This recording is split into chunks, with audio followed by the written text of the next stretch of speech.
Welcome to Islamic Life Coach School Podcast. Apply tools that you learn in this podcast and your life will be unrecognizably successful. Now your host, Dr. Kamal Akhtar. Hello everyone. Peace and blessings be upon all of you. Every now and then I review some basic concepts, and today I'm going to do that, plus build on it with some advanced concepts. Alhamdulillah, I have a very informed audience, and giving you these advanced concepts is going to up-level your self-coaching and your mind management. So there is a basic life formula that I teach, which is a simple rendering of everything that happens in this world on a physical and a metaphysical level. It is abbreviated as CTFAR: circumstances, thoughts, feelings, actions, and results. Everything in life happens in one of these 5 categories. It also happens at the metaphysical level. Now, you might be wondering what's the difference between the physical and the metaphysical formula. So think about it as layers going from top to bottom. The bottommost layer is the physical world, which is the cosmos, our results and outcomes that we generate based on our actions. Also, our soul belongs in this physical world while it is bound in this earthly body. After death, soul travels to the metaphysical world. That is the next level, or the next layer. Metaphysical world consists of thoughts. Nobody has ever seen or touched a thought, but they do experience it. Some people consider feelings to be metaphysical. I think they're somewhere between physical and metaphysical because experiences or sensations in our body related to feelings are a result of neurochemicals in our body. Other metaphysical entities include angels, Day of Judgment, and again, our soul travels to this realm after death. Above and beyond all of this is Allah subhanahu wa ta'ala, who created everything between these 2 worlds. Why I make this distinction is going to become clear during this podcast, but for now let's go back to the CTFAR. The C stands for circumstances, which is everything that is outside of us. And everything outside of us is always out of our control and always neutral by definition. By neutral, I mean it does not provoke a meaning by its inherent nature. We assign it meaning. By neutral, it also means that it does not give us a feeling until we have a thought about it. Everything outside of your thoughts is a circumstance, and by definition neutral. And a lot of people question that. They ask me, is even death neutral? And I say yes, because death of somebody that I know will not have the same effect on you, and vice versa. May Allah subhanahu wa ta'ala protect us from these tests. So if death caused thoughts, then everyone would have same thoughts. But death, being a circumstance, does not cause thoughts. Our mind causes them. Circumstances include our past, our relationships, our work, our finances. Now up until this point, that has so far been the review. If I am to build on this concept, I will also teach you that anything that you can observe is a circumstance. That will include your thoughts and your feelings. Meaning, if you are to scan your body during the day to figure out how is it that you're feeling, and you identify a certain area in your body that is experiencing anxiety, you've just applied observation to it. Anxiety became a circumstance. Our thoughts are also a circumstance through the power of metacognition. That is our ability to think about our thoughts. Anything that is an object of observation is by definition neutral.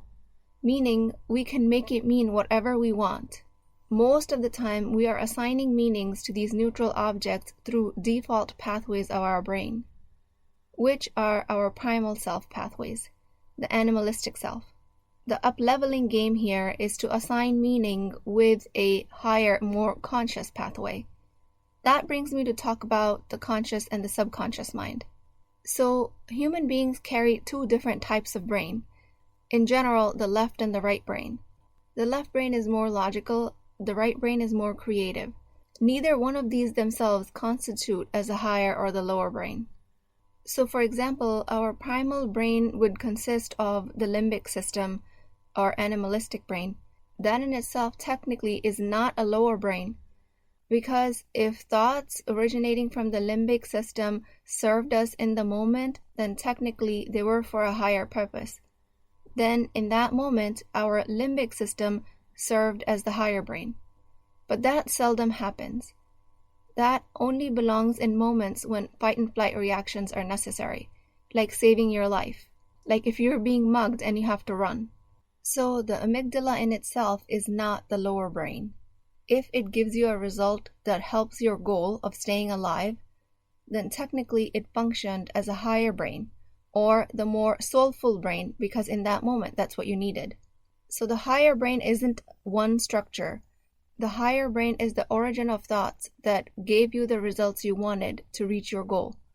Most of the time that higher brain consists of the right side of the brain, or the more creative side.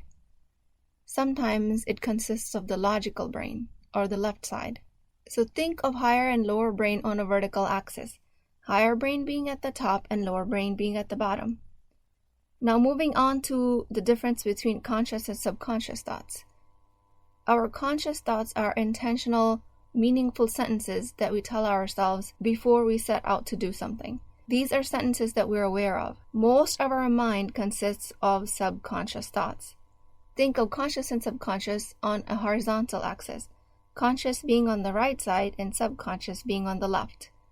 Most of the language gets programmed into our subconscious out of the need of efficiency by our brain, because it is an extremely efficient machine. Subconscious in itself is not bad.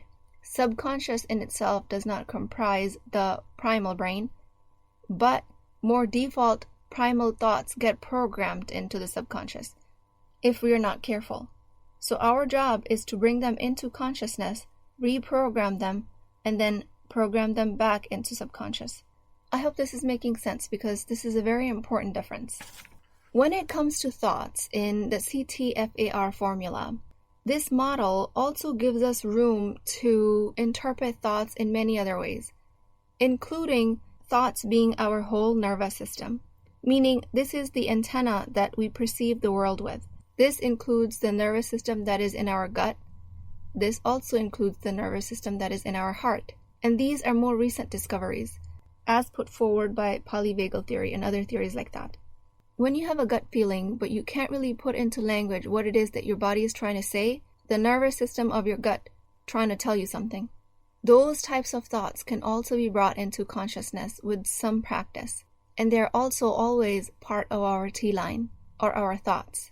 So, in summary, the thoughts consist of conscious and subconscious thoughts, higher brain and lower brain, and it also consists of the information collected from other nervous systems of our body.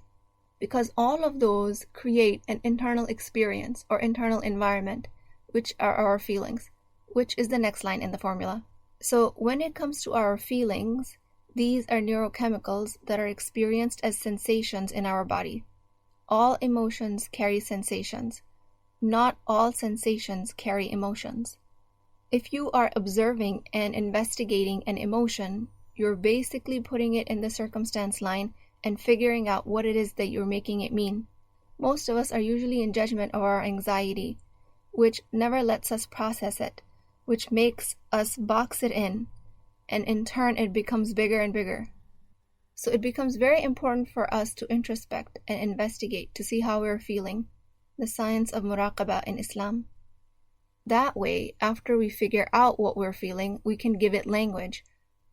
We can make it mean something that is constructive for us, something that doesn't pull us down. We can question, why is anxiety there? Do I have to create anxiety with the language? Or can I make it mean something constructive? Language is directly from Allah. It is of metaphysical origin. Like I told you, thoughts are metaphysical. Language creates feelings. And unlike animals, humans have the capability of assigning language to their internal experiences. While keep in mind, when I teach you these concepts, I am making a clear distinction between thoughts and feelings, mind and the body. And that is intentional, not because these are two different entities, which they're actually not, and sometimes this can be a very difficult concept to grasp. What I'm saying is mind and body are always working in sync. They are one entity. But the reason I separate them is because through centuries of programming, we have separated mind from the body. This is the Cartesian model, and through this separation, a lot of us are not in touch with how we feel. So I have to train myself and everyone that I coach to help identify these entities and then eventually integrate them. Coaching with thoughts and feelings and a mind-body combined experience again constitutes for a more holistic approach. This is the Islamic point of view, and this is referred to as the qalb of the human being, or the core. After the feelings comes the action line, or the A, from CTFAR. Actions are visible actions that we take on a daily basis, including making a cup of coffee, getting into a car, driving to work, or invisible actions that we take with our brain, which is more thoughts and feelings and spinning in our head. It also includes inactions, like sometimes we just don't feel like getting out of bed if we're feeling upset or sad or frustrated about something. Staying in bed is an inaction, also a result of a feeling.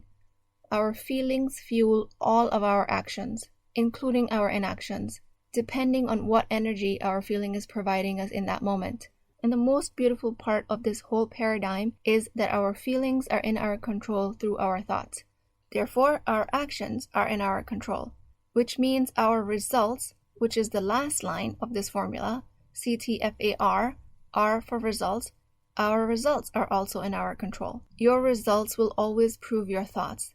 It becomes a self-fulfilling prophecy. If you make it mean that you can't do something, that the result will be that you will not be able to do it. If you are able to believe that you can make it work, then with practice and effort, you will eventually make it work. And then the result will be that you can do something. This power of manifestation is by Allah subhanahu wa ta'ala directly. We ourselves are incapable of manifesting these results on our own. We as a human species are dependent on this mercy of Allah. One question that I get asked very frequently is, how much of the results are we creating and how much of the results are from Allah subhanahu wa ta'ala?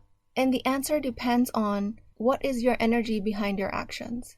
If your energy is action and always doing over and over again, then you've taken Allah subhanahu wa ta'ala out of the picture, which of course is not the believer's way. But if you're taking action with the faith that you're doing it for the sake of Allah, and Allah subhanahu wa ta'ala will help enhance your results, then the results we get are exponentially more than what our minds can create alone. And this is the power of faith, and this is the power of dua. Allah subhanahu wa ta'ala does not need our actions to manifest our dua. We need our actions. But when you make dua and you take actions, like your dua has been answered, the results will be exponential because they will have barakah in it. They will have a mathematical power behind them that is going to be an extremely merciful outcome. So yes, human beings can generate results from their minds. There are people that are non-believers in the world who believe in the power of manifestation and have created an incredible amount of success with it. But that is to stay in this world. For us as believers, it is our duty to believe in the metaphysical, in the afterlife, and have faith that Allah will reward me for my pure intentions and actions. Your unrelenting belief in the power of Allah, your persistent action despite of immediate results, and your pure energy behind your actions, which is the fuel, the feelings, and the dedication from service, compassion, excitement, joy, gratitude. If you have all of these energies behind your actions and you're making dua, then your result will be exponentially more than what you expected just from your actions alone. May Allah subhanahu wa ta'ala put barakah in all of our actions and results. Persistent action is very different from workaholism.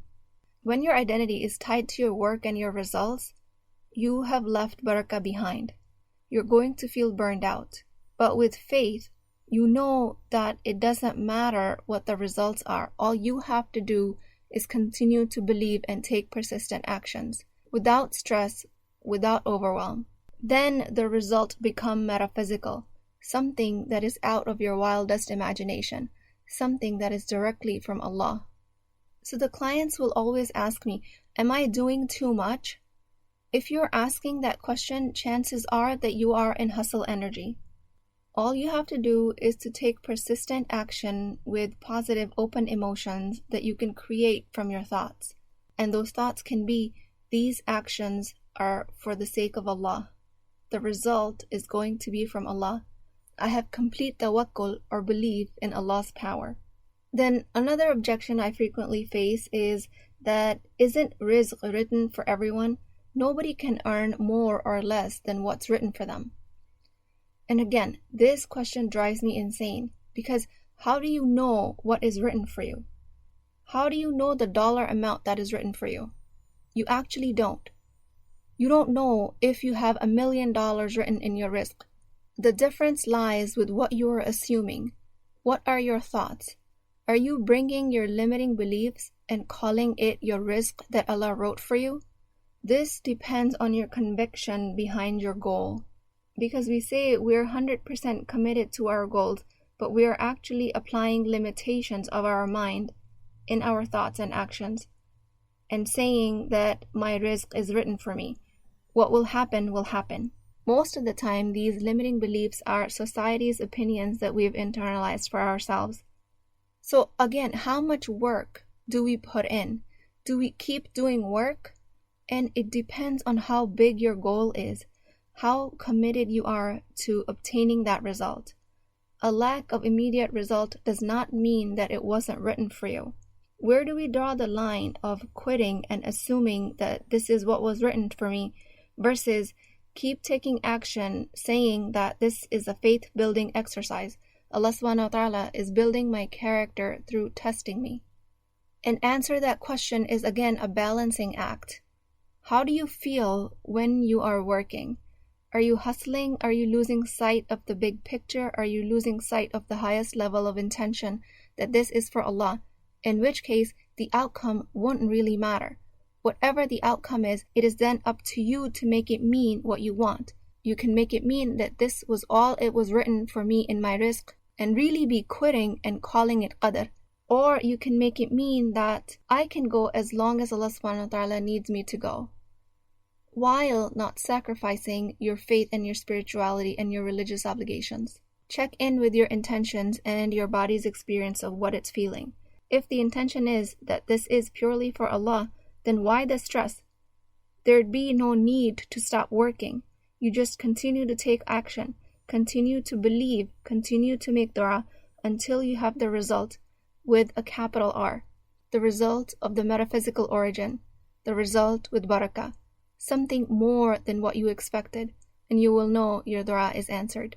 You can create a result with your mind, but the ultimate outcome is from Allah.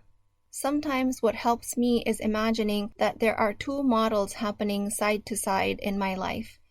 If I want a certain result in my business, then I will purify my intentions. I will not make a circumstance mean anything limiting about myself. I will increase my feeling to a highest level of experience. I will align myself with the highest of intentions and keep taking action, knowing that this is all for Allah. So the outcome is really inconsequential. But I do use the result and the outcome to evaluate where I need to strengthen my belief and where I need to empower my dua even more. Next time you find yourself saying, this was written in my rizq, ask yourself, how do you know $1 million was not written in your rizq? You actually don't. If you give yourself a goal big enough to put a cap of what you're capable of believing, you will be applying a limiting belief to Allah's capacity. You will say that this much is written in my rizq. And the real breakthrough comes with lifting that limitation. I hope this was a helpful concept for all of you, and if it doesn't click right away, that's okay. I want you to come back to this topic and figure out where your blocks were and where you can address them. With that, inshaAllah, I pray that Allah subhanahu wa ta'ala lift all of our blocks of our mind. He helps us strengthen our belief and strengthen the power of our du'as. O Allah, please make us people of success in this world and the next. Please keep me in your du'as. I will talk to you guys next time. If you're interested in getting coached by me, I'm offering a very affordable opportunity to do that with Wisdom Wednesdays. This is not a course, not a lecture. This is an opportunity for live coaching, real change with Islamic adab and etiquette. You do not need more information. You actually need a space to create change. At $19.99 a month, which is the price of takeout dinner, you as a Muslim woman will create confidence, intimacy, and connection without shame or fear of judgment. because your privacy is my highest priority. So join at www.islamiclifecoachschool.com. Resources, Wisdom Wednesdays. I'll see you inside, inshaAllah.